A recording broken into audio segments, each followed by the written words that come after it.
많은 살이 좀 많이 찔 수 있어서 들은 전부 고탄수화물, 고탄수입니다.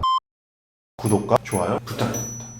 안녕하세요. 다이어트 한의사 혈배남입니다. 채소는 다이어트에 굉장히 중요한 식품 중에 하나죠. 그런데 이 채소도요, 탄수화물이 함량되어 있기 때문에 종류를 잘 보고 드셔야 됩니다. 어떤 종류의 채소들은요 마음껏 많이 드셔도 되시고, 어떤 종류의 채소들은 조금 생각을 하면서 드셔야 됩니다. 오늘 한번 알아보겠습니다.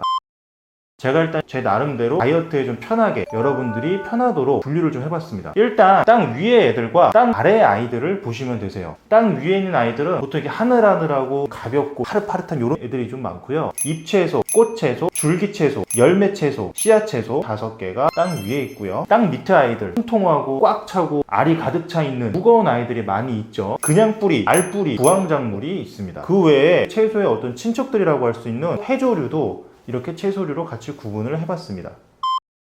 자, 모든 채소를 구분을 해봤어요. 이 부위별마다 탄수화물 함량이 어느 정도 좀 비슷한 면이 있습니다. 저탄수화물로 구분하는 친구들은 탄수화물 함량이 총 100g에서 5g 이하 정도입니다. 중간 탄수화물, 중탄수라고 분류한 친구들은 100g 중에 총 10g 정도 이하입니다. 고탄수로 분류한 친구들은요 15g 이상이라고 보시면 됩니다.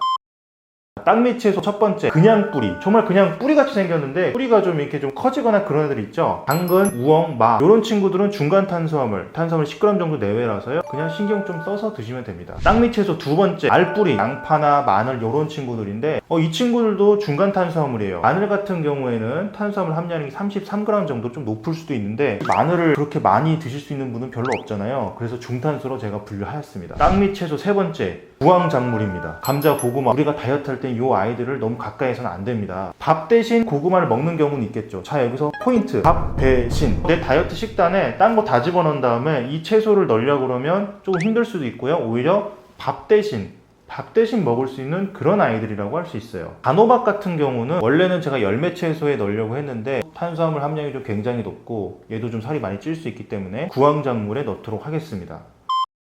땅위 채소 첫 번째, 잎채소입니다. 여러분들이 이파리라고 생각하시는 그런 것들 전부 다예요. 깻잎, 배추, 상추, 양배추, 겨자잎, 케일, 이런 넙대에 대한 이파리들, 그런 것들 전부 포함이고요. 여러분들이 나물이라 생각하시는 것들 다 여기 포함됩니다. 시금치, 냉이, 명이, 미나리, 청경채, 케일, 치커리, 쑥갓, 아우, 근대, 곤드레, 달래, 부추, 이 아이들 전부 다 저탄수화물이에요. 땅위 채소 두 번째, 꽃채소입니다. 여러분, 채소인 꽃처럼 생긴 녀석들 있잖아요. 브로콜리, 파슬리, 브로콜리 멀리 있죠. 그렇게 생긴 녀석들은 거의 다 저탄수입니다. 마음껏 드셔도 되고요. 특히 포만감이 많이 생기기 때문에 크게 걱정 안 하셔도 되세요. 단지 초장 찍어 먹거나 이렇게 장류에 찍어 먹는 거는 장 자체가 칼로리가 높을 수도 있어서 주의를 하셔야 됩니다. 땅위 채소 세 번째, 줄기채소입니다. 대파, 아스파라거스, 샐러리, 콩나물 등등 전부 다 저탄수이기 때문에 안심하고 드셔도 됩니다. 땅위 채소 네 번째, 열매채소입니다. 채소는 채소인데 열매처럼 열린 녀석들이 있어요. 대부분이 껍질이 있고 속이 있어서 속 안에 파보면 그 속 내용물이 있고 그렇죠. 애호박, 오이, 고추, 가지, 토마토 이런 아이들이 열매채소입니다. 이 아이들은 대부분 중간 탄수화물, 중탄수이기 때문에 식단에 넣으실 때 칼로리를 계산해서 넣으시는 것이 좋습니다. 이 열매채소에서 단호박만 제가 좀 빼도록 하겠습니다. 탄수화물 함량이 생각보다 굉장히 높기 때문에 단호박만은 살이 좀 많이 찔 수 있어서 중탄수로 넣기에는 조금 애매해요. 땅위 채소 다섯 번째, 씨앗채소입니다. 콩, 옥수수 이런 종류들인데요. 자, 여러분, 씨앗이 뭐냐면 그걸 심으면 새로운 채소가 자라나죠. 이렇게 생명력이 응축되어 있는데 탄수화물이 적을까요? 많을까요? 당연히 많습니다. 그래서 이 씨앗채소들은 전부 고탄수화물, 고탄수입니다. 그런데 콩 같은 경우는 훌륭한 단백질 원이라서 다이어트에 많이 먹기도 하잖아요. 제가 이 채소를 말씀드릴 때 탄수화물 함량 위주로 말씀드린 것은 탄수화물을 먼저 계산해 보셔서 내가 식단 칼로리를 총 계산할 때 어느 정도를 먹어야겠다 판단을 하라고 말씀드린 것이고요. 단백질 섭취 측면에서 보자면 콩을 넣으실 수도 있으세요. 그래서 식단에 절대 넣지 말아라 이런 것은 아니고 고려를 하시고 주의를 하셔야 될 필요는 있다, 이런 말씀입니다. 채소 번외편 첫 번째, 버섯입니다. 버섯이라는 게 균채라는 거 아시죠? 버섯 같은 경우는 엽록소가 없어서 광합성을 못합니다. 이 버섯들은요 탄수화물이 매우 적은 대신 훌륭한 단백질원이 될 수도 있어요. 그래서 이 버섯은 저탄수이기 때문에 어느 정도는 마음 놓고 좀 드셔도 됩니다. 채소 번외편 두 번째, 해조류입니다. 바다의 채소죠. 이 해조류도 대부분 저탄수입니다. 따라서 마음 놓고 드셔도 되세요. 그런데 이제 비리고 그러기 때문에 강의 없이 먹긴 좀 힘들 수도 있는데 드실 수 있다면 어느 정도는 마음 놓고 드셔도 괜찮습니다.